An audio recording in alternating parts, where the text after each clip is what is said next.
c'est tout aussi, tu sais, tout le rangement, tout ce qui est... C'est ça qui est... Non, c'est écoute, moi, tu sais, quand j'ai déménagé ici, j'ai eu 2 déménagements. Okay. Déménagement pour la maison, puis avec des professionnels, qu'un déménagement pour l'atelier, avec des professionnels. Les gars sont arrivés avec le truck, puis tout. Ça a été aussi long de déménager. Puis là, c'était une grosse pile de boîtes puis d'affaires dans le milieu. Là. Puis là, c'est comme, OK, bon, ça va aller ce mur-là. Puis, écoute, ça a été des semaines de travail. Des semaines de travail. Là, OK, bon, on va faire des meubles là, on manque de rangement, on a capé la porte de garage, on sait. Non, il y a des heures et des heures de plaisir. Non, oui, écoute, tu sais, moi, je suis vraiment un artisan qui travaille. On est 2 ici le vendredi. Tu sais, c'est vraiment un hobby qui a tourné comme ça. Je fais mon autre travail les 4 premiers jours de la semaine, puis le vendredi, c'est vraiment une religion. Là. Je fais de la lutherie. Là. Et puis, on sort une douzaine de guitares par année. Tu sais, mes plus petits modèles, c'est à peu près 25 heures de travail hands-on, puis ça va jusqu'à une 60aine d'heures. De travail pour faire un instrument. Okay. Parce que tous les petits détails, c'est tout du petit sablage, quelque chose de fin, des trucs, tu sais, il y a des choses que c'est tellement... On ne se sert pas d'une règle pour le mesurer, on se sert de nos doigts. Puis si on sent que c'est pas exactement la même chose, on va sortir, on va sabler, on va... Tu sais, c'est vraiment labor of love, comme ils disent en italien. Comme je te disais, on est 2. Fait qu'il y a des étapes que c'est plus moi qui fais. Puis c'est tout le temps moi qui le fais, puis il y a des étapes que c'est tout le temps l'autre qui le fait, parce que, tu sais, on se divise la tâche, puis il y a des choses qu'on est meilleur à faire. Fait qu'il y avait une étape qui est à la fin de l'instrument, là, elle est finie, là, tout ça, puis il faut passer un fil de grande qui rejoint d'une place à l'autre, fait que j'ai une mèche très fine, très longue, parce que le chemin est assez long, tu sais. C'est tout le temps moi qui fais ce job-là. Et cette fois-là, il dit « Hey, je vais le faire. » Ah, non, pas de problème, vas-y. Fait que la mèche a pris, parce que, bon, du bois, il y a du bois d'hiver, du bois d'été, donc les rayons qu'on voit, puis celui-là, il y avait du bois qui était vraiment plus dur. Donc, la mèche étant fine, elle a pogné là-dessus, elle a curvé, puis elle est sortie dans le dos de l'instrument. Moi, ça ne me serait jamais arrivé parce que, tu sais, tu as une idée de où est-ce que tu es rendu, puis où est-ce qu'il faut que tu te rendes, puis si t'as pas défoncé, rendu là, il y a un problème, puis j'aurais arrêté, j'aurais reculé. Lui, il savait pas ça. Fait que ça a fait un beau trou dans le dos de la guitare finie, là. Fait que là, c'était comme fudge. Fait qu'on a, écoute, on a sorti on a de la finition qui est dure, là, tu sais, qui est pour faire du match-up. On a matché, on a fait les petites lignes pour ci. On a ressablé ça, envoyé ça à la finition, on a remis une couche, puis ça paraît plus, là. Mais c'est comme, là, t'as travaillé, c'était une grosse guitare, là. Fait que t'as travaillé une 50aine d'heures sur l'affaire, là. Puis là, un 30 secondes de... Fait que là, c'est comme, OK, tu le referas plus jamais. Puis c'est pas parce que je suis fâché, là, mais regarde, on voit que c'est bien de séparer ce genre d'étapes-là, parce qu'il y a une expertise que tu viens à trouver. Au moins, c'est encore ton partner. Ça, oui, absolument.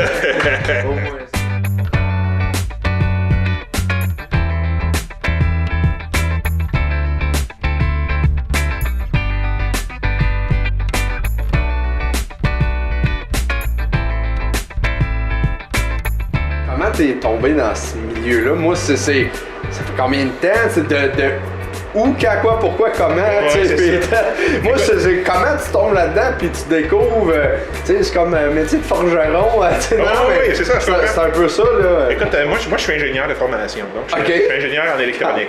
OK. Fait que quand je suis sorti de l'université, en 92... J'avais 2 ans. C'est ça.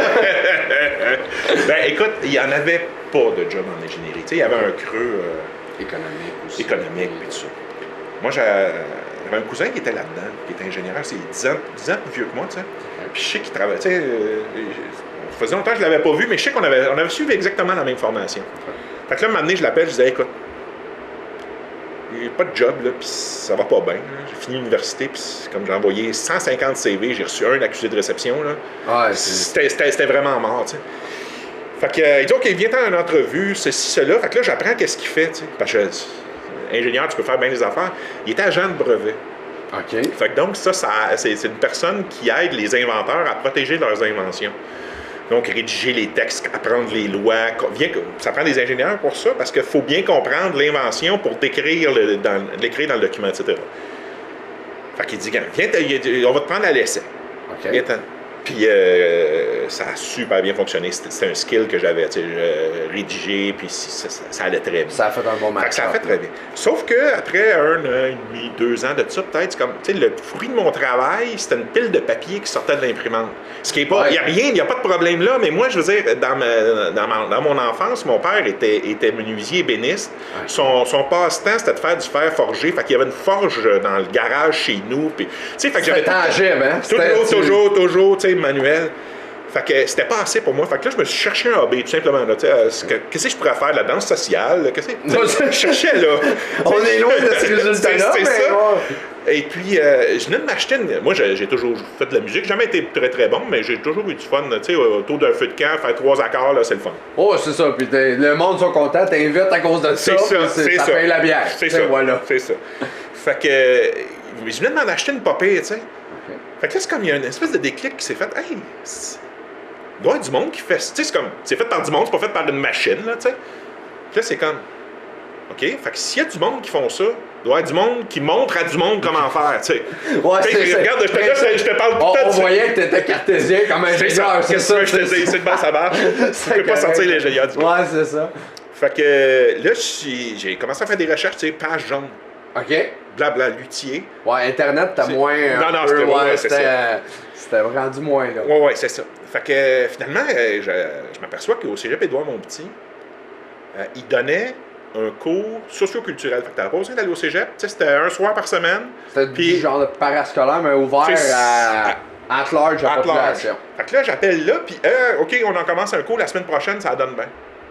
OK, fait que je m'en vais faire un tour là. Fait que j'ai commencé à faire. Là, c'était des guitares acoustiques. OK, oui, ben. Qui faisait. L'apprentissage est mieux comme ça parce qu'il y a des étapes. Il y a des étapes de plus. Puis de... Fait que j'ai fait 3 guitares là. J'ai réparé des guitares de mes chums. J'ai fait plein de trucs, tu sais. Puis à un moment donné, j'ai dit, faut que je parte de mon atelier, tu sais. Parce que ça arrive sud, je restais à Montréal dans ce temps-là, fait que les ponts, pis ci, pis ça. Fait que j'ai ouvert un atelier à Montréal avec des chums, justement, qui étaient là, puis qui avaient été dans la même situation que moi. Fait qu'on s'est mis 6, on a mis nos outils ensemble, on a acheté ce qui manquait, puis on a parti un petit atelier. Genre d'atelier coop, un petit peu aussi, dans ce genre-là. Tu sais, tout équipé quand tu pars, c'est des coûts astronomiques. Astronomiques, ça n'a juste pas de bon sens. C'est ça. Tu veux même, je veux même pas y penser combien j'ai mis d'argent là-dedans, moi, dans ma vie, tu sais. C'est correct, là. Fait que ça a commencé comme ça, tu sais. Puis à un moment donné, José, ma blonde qui vient de Melogeville, qui est née à Melogeville, on a adopté un petit garçon. Et puis là, on s'est dit, OK, mais moi, j'aurais un triplex sur le plateau avec un terrain d'à peu près 20 pieds par 20 pieds en arrière. C'est comme, OK, il faut qu'ils apprennent à faire du basic à un moment donné. Ça marche pas, là. Ça marche pas. Il y avait quelque chose. Non, c'est ça. Je comprends. Tu sais, c'est comme, il y a plein de monde qui élève les enfants à Montréal et il n'y a pas de problème avec ça. Moi, c'était, tu sais, moi, je viens de Granby. Fait que grand terrain, c'est comme ça. Ouais, t'avais connu quand même. C'est que ça me tentait que mon gars ait le même genre d'expérience. Bon, fait que là, on dit, OK, on va déménager. Fait que là, on commence à chercher, tu sais. Puis dans le coin ici, parce que, bon, retourner à Granby, c'est plus loin de Montréal, c'est plus. Mais mon travail est quand même, tu sais, là. Fait que, on a vu une photo aérienne de la maison ici avec le garage, puis tout ça. Puis on s'est dit, OK, il faut aller visiter ça. On a visité, on a acheté, tu sais. Puis ça fait combien de temps? Ça fait 8-9 ans. Là. C'est ça. Puis là, c'était le coin de ta femme aussi. Ben oui, c'est ça. Fait que là, la famille de José, elle habite ici, puis tout ça. Fait que...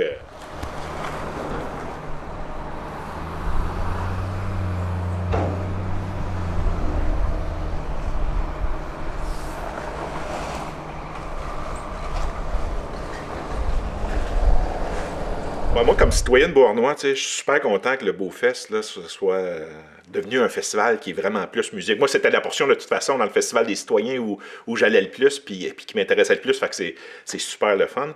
Puis peut-être que ça va mener aussi vers le fait qu'on aille à Beauharnois éventuellement une place où on peut diffuser l'année de la culture. Puis là, moi, ça serait le fun, en tant que luthier, à ce côté-là, d'avoir une guitare tout le temps là. sais, donc, elle fait partie, elle est sur le stage, elle est en arrière, puis quand tu vas faire un show là, si tu veux faire une tourne avec la XXL, tu y vas, tu sais. Ça serait quelque chose qui moi, m'intéresserait bien gros. Fait que, tu sais, c'est comme un pas dans cette direction-là, peut-être, là, en ayant un festival qui est vraiment musical. En tant qu'artisan, c'est sûr qu'on veut essayer de montrer nos instruments au plus de monde possible.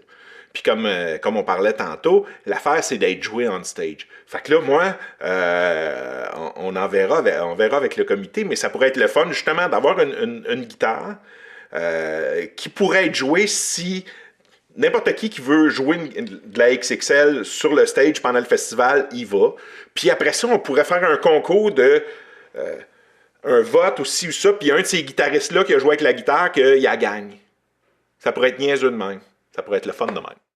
Au festival qu'il y avait à Valleyfield. OK. Eux autres, il y avait un truc avec Instagram, tu sais. OK. Fait qu'il y avait leur mot-clic Instagram. Puis là, ils avaient monté un système où, tu sais, n'importe qui prenait des photos sur Instagram, mettait ce mot-clic-là, et ça s'en allait sur le grand écran, tu sais. Ouais. Fait que le monde voyait des photos qui étaient prises un peu partout sur le site. Je trouvais que l'idée était le fun. Mais là, il y a possibilité de faire un concours avec ça. C'est OK, si c'est ce guitariste-là qui t'intéresse le plus, tu sais, clique tel mot-clic, puis blabla. Fait qu'il y a moyen de comptabiliser des votes comme ça sans avoir de système à finir très, très, très complexe. Parce que ça servait des réseaux sociaux. Qui sont les médias, les vecteurs d'aujourd'hui. T'as pas le choix. T'as pas le choix. Non.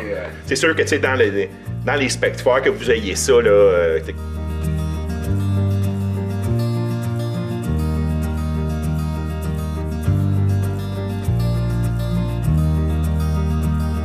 Moi, faire une guitare, des fois, tu sais, quelqu'un qui vient, là, puis qui dit hey, je vais te commander une guitare, comment ça prend le temps? Ça prend 9 mois, pas 1 an. Parce que si tu choisis du bois, moi, des fois, il faut que je le fasse sécher. Quand je fais certains collages, je lui laisse le temps de se replacer pour être sûr que ton manche va rester droit, mais que je sois rendu à le shaper, tu sais. Ouais. Fait qu'avant ça, il est un peu plus gros, il peut bouger, mais moi, j'ai de la place. Mais ça, tout ça, ça prend du temps. Fait que si t'es pressé puis tu y vas, ben tu vas faire de la chenoute.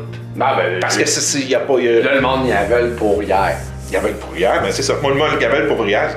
Désolé, Archambault, ils en ont des guitares. Elles sont bonnes, il n'y a pas de problème. Va t'en choisir une, tu vas pouvoir partir avec aujourd'hui. Ouais. Ben non, j'en ai de faites, là. Voici, tu sais, elle est peut-être pas exactement la couleur que tu veux, mais regarde comment elle sonne. Ouais, fait que, tu sais, mais il y a plein de monde, il y a plein de guitaristes qui. Le fun, c'est. Hey, je suis en train de me faire une guitare. Puis ils reçoivent une photo de temps en temps, puis cela pour eux autres, c'est comme. C'est un trail, fait ils vont trouver quelque chose. Ah non, une comme celle-là, mais hey, elle pourrait-tu être bleue un petit peu plus pâle? Tu sais, juste pour avoir juste avoir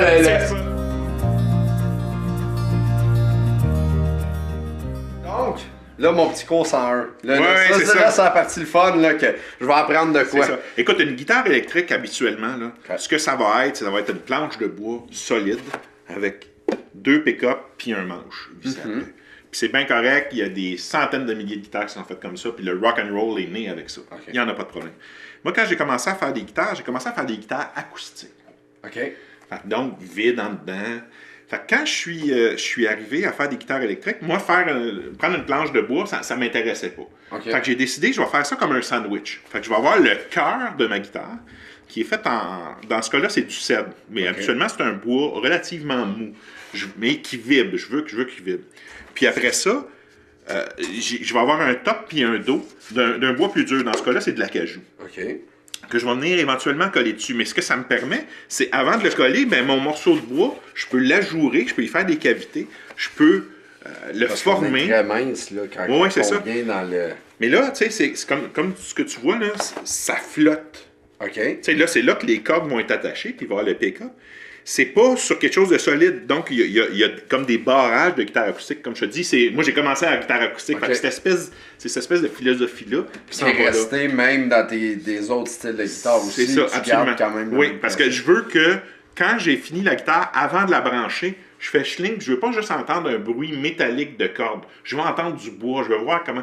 Parce que toutes ces vibrations-là vont passer à travers l'électronique, puis vont s'en aller dans l'ampli. Fait que ça change pas du tout au tout, mais ça te donne une petite couleur que les professionnels qui ont une bonne oreille là, vont tout de suite C'est Hey, pas c'est la même normal le fun, ça. Ouais, c'est ça, c'est pas la même chose. Fait que donc, tu sais, comme tu vois, là, c'est quelque chose que je suis allé shaper, que je suis allé sabler, même si la majorité de ça, tu le verras plus.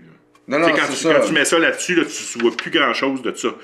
Mais moi, je le fais beau pareil parce que je dors Mais tu bien le la vois au nuit. son. Ouais, c'est Tu ça. le vois au son. Fait que, tu sais, ça fait quelque chose de... Puis ça, on parle de juste faire la shape de tout ça. En fait d'heure, en fait de temps, on parle de...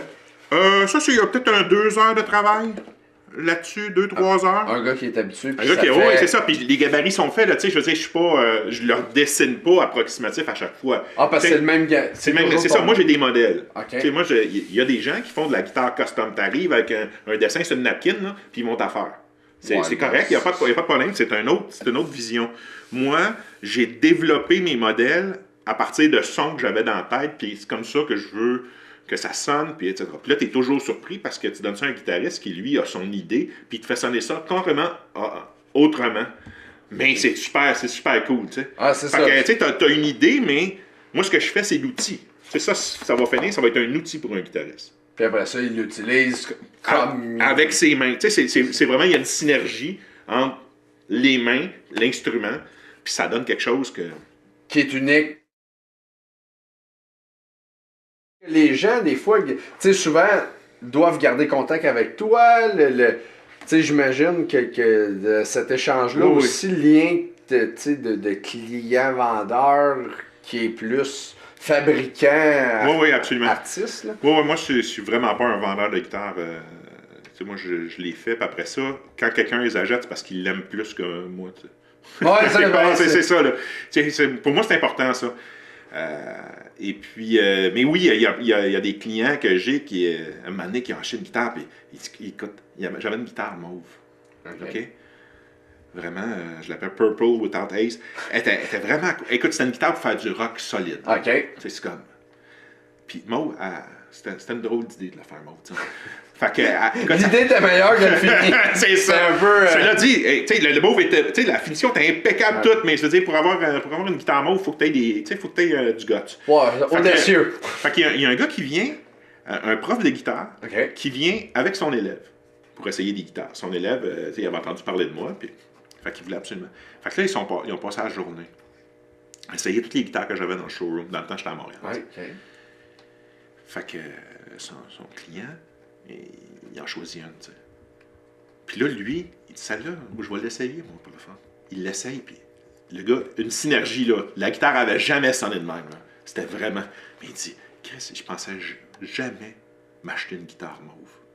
Mais... Il n'a pas été capable de ne pas l'acheter. Ah, c'est ça. Lui, il est rendu à Vancouver à cette heure. OK. Puis il m'écrit régulièrement. Puis, OK, j'ai ce gars-là que peut-être est intéressé. Puis lui, là, il veut faire la promotion. Tu sais. Ben, lui, c'est ça. C'est un ambassadeur. Ah, c'est ça. J'ai des bons ambassadeurs, moi. Si on revient un peu à Oui. la guitare que tu es en train de fabriquer, modèle un Oui, peu. c'est ça. Ça, Donc, c'est mon nouveau modèle. Fait que, tu sais, comme tu vois, là, on a des trucs de positionnement pour qu'il soit vraiment...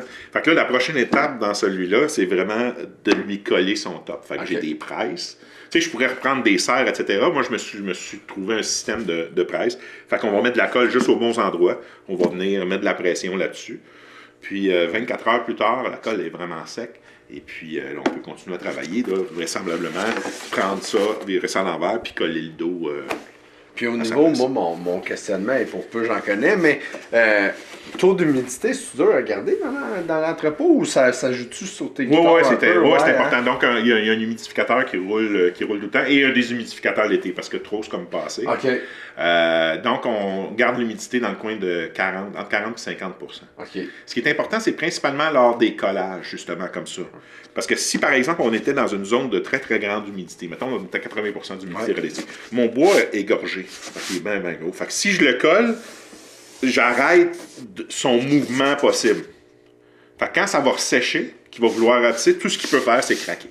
Ah, c'est bon. Là, il y a une craque. Et, tu sais, ça, c'est dans les guitares acoustiques, tout est libre. Mais moi, tu sais, si tu vois, là, il y a cette portion-là qui est collée. Là. Oui. Mais ça, c'est libre. Là. Fait que ça, c'est assez pour qu'il y ait quelque chose qui casse dedans si jamais il y a un problème. Fait que quand tu peux travailler les morceaux de bois à n'importe quel niveau d'humidité, mais quand tu veux les coller ensemble, ben là, t'es faux au bon moment. Fait que tu fais pas ça l'été. Il y a des étapes que tu fais pas l'été. Bon, OK, des humidificateurs, tu peux, mais tu sais, c'est... C'est plus risqué, c'est jouer avec le feu un petit peu. C'est ça, fait qu'on essaye de limiter ça.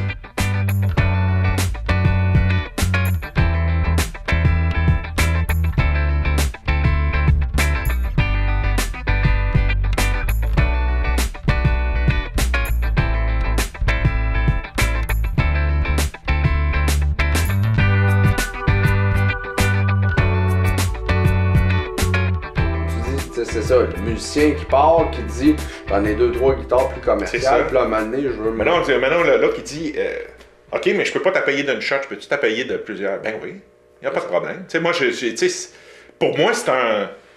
Il y a un honneur là-dedans là, de dire OK, le gars va pas se saigner, mais il va faire attention à cela pour acheter quelque chose que moi j'ai fait avec mes mains. Il y a quelque chose qui des fois, qui est dur à. OK. Ouais, mais il y a une certaine pression qui est avec ça, tu sais, dans un sens. Oui, la pression est plus quand tu sais, moi, il y a plein de luthiers, puis je les comprends, qui, mettons, prennent une commande, puis ils vont prendre un 30 ou un 40% du montant, puis avant de commencer. Je comprends ça. Des fois, tu en as besoin pour acheter le bois, c'est ça. Oui. Moi, j'ai la chance, comme je disais, de faire d'autres choses, fait que j'ai pas besoin de faire ça, puis moi, ça me met trop de pression. OK. Tu sais, si quelqu'un a déjà commencé à payer alors que moi, je l'ai pas fini, la guitare, là... des fois, OK, puis comment ça avance? Je chante tout le temps comme... Non, la guitare est à moi. Ce que tu fais quand tu viens t'en commander une, c'est que tu achètes un droit de premier refus. Je vais faire la guitare, on va s'entendre, je vais la faire, tu vas l'essayer. Si ça fait ton affaire, on s'est entendu sur un prix déjà. Si ça fait pas ton affaire, il n'y en a pas de problème. Moi, je vais réussir à la vendre à quelqu'un parce que ce que j'ai fait, moi, je l'ai fait selon mes standards, puis je sais que ça va finir par se vendre.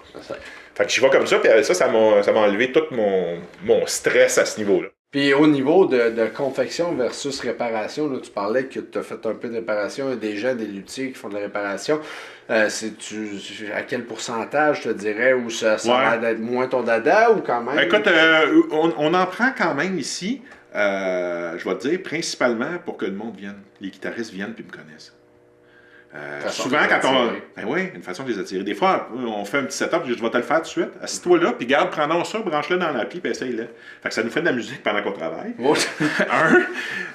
On voit comment la personne joue, etc. Puis une fois par pleine lune, ben, il va y en avoir un qui va décider hey, c'est le fun ça, puis comment ça marche, puis je peux-tu m'en faire une bleue? C'est ça. Fait que c'est ce genre de truc-là. Fait que. Il y a plusieurs réparations qu'on prend. Il y a des réparations qu'on ne prend pas. Par exemple, quand c'est des réparations de finition. Je ne suis pas équipé pour le faire. Non, ça ne sert à rien. Je vais te donner des bonnes adresses. Là. Je connais du monde à Montréal. Il n'y en a pas de problème. Ils vont faire ça. Mais tu sais, tout ce qui est ajustement ou manches qui cassent, parce que il y a du monde qui échappe le guitare, ça n'a pas d'allure. Mais il y en a qui font pas attention puis qui n'écoutent pas les conseils des professionnels. C'est ça, c'est correct. C'est pour ça qu'ils sont en arrière de la caméra. C'est ça. Pas en avant. Mais en même temps, puis ma dernière question est tout le temps, on entend beaucoup d'artistes, puis là, c'est les médias aussi, c'est les artistes qu'on leur parle, qui partent de la campagne pour s'en venir en ville, ce qui est ton cas au départ de ma compréhension de Granby à Montréal pour, oui ça, mais tu as refait désolé l'analyse, mais le move de revenir à la campagne, ça a-tu été une difficulté aussi au niveau de ta clientèle de te suivre aussi? Puis c'est-tu un défi d'être sur la rive-sud de Montréal? Ben écoute, ouais, bonne question. Ben moi, quand je suis parti pour m'en aller à Montréal, c'était pour l'autre travail. C'était réellement pour ton... C'était pour l'ingénierie, tu sais, la business était là. Puis là, revenir ici... écoute, oui, il y a des gens qui disent allez faire 40 minutes d'auto pour aller essayer une guitare, ça me tente moins. Ouais, puis Montréal, Bois-Noir, c'est loin. Mais Bois-Noir, Montréal, c'est pas loin. C'est important à comprendre. Oui, c'est sûr. Mais, d'un autre côté, pour d'autres personnes, c'est comme bucolique. Ah, je vais aller là, puis il y a une ferme laitière au côté. C'est comme, hey, je suis allé chez mon luthier. C'est comme, il y a un. Tu sais, il y a un glamour. Il est loin, mais c'est le meilleur. Puis, alors que c'est pas vrai, j'en connais des meilleurs, mais on le dira pas. On donnera pas de nom. Mais, tu sais, il y a les deux aspects. Cela dit, j'ai un de mes amis qui est mon test pilot. Il essaye toutes les guitares que je fais. C'est un super bon guitariste. Bonjour Bruno Coulombe. Pour pas le nommer. Pour pas le nommer. Et puis, lui, il me sert de pied à terre à Montréal. Fait qu'il y a toujours plusieurs de mes guitares là. Il est super bon pour faire des démos, pour faire essayer. Puis, plus il connaît tout. OK, toi, tu joues plus de blues. Essaye non celle-là. Okay. Ah, tu fais du jazz? Non, ça serait celle-là. T'sais. Fait qu'il connaît tout, vraisemblablement mieux que moi souvent. OK. Et fait que c'est comme, OK, tu vas aller les essayer à Montréal, pas de problème, garde. Donne-moi ton numéro de téléphone, Bruno, puis il s'arrange un rendez-vous. Moi, je suis pas là. Fait que des fois, Marc, il dit, OK, j'en ai vendu une.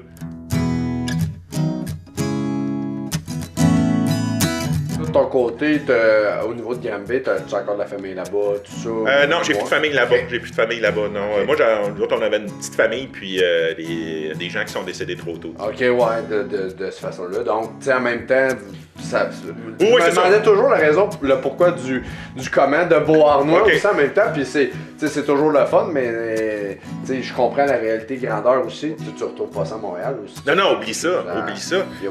Moi, j'ai baissé mes coûts de location, là, parce que on avait un loyer dans un building industriel, un 2000 pieds carrés, là, ça coûtait un pot des fesses.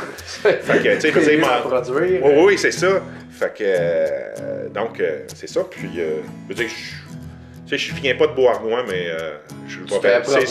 Moi, j'ai dit, quand on vend ici, là, c'est pour m'en aller dans une maison de retraite. Là. Ah, c'est ça. That's it, là. J'ai assez d'énergie ici que ça arrive. Quand t'as fait le déménagement une fois, ouais, c'est ça. Pour te replacer toutes les outils à leur place, là, tu veux pas recommencer ça 25 fois. En tout cas, moi, ça m'intéresse pas. Ben écoute, tu sais, moi, en tant que luthier, puis d'un gars qui a une business dans la région, c'est sûr que qu'il y ait un festival de musique, je veux qu'il devienne le plus gros possible. Ne serait-ce que ça fait parler de Beauharnois au plus grand, puis si je peux essayer de glisser mon nom de fois de temps en temps là-dedans, ben c'est par ricochet, si tu veux, pour moi, ça peut juste être bon pour la business. Donc, tu sais, fait que c'est de ce côté-là, c'est ça. Puis du côté citoyen, ben aussi, je veux dire, qu'on parle de l'endroit où tu vis pour des bonnes raisons, c'est super le fun. Là. Fait qu'on veut que ça grossisse et que ça devienne le plus gros festival du coin, c'est sûr.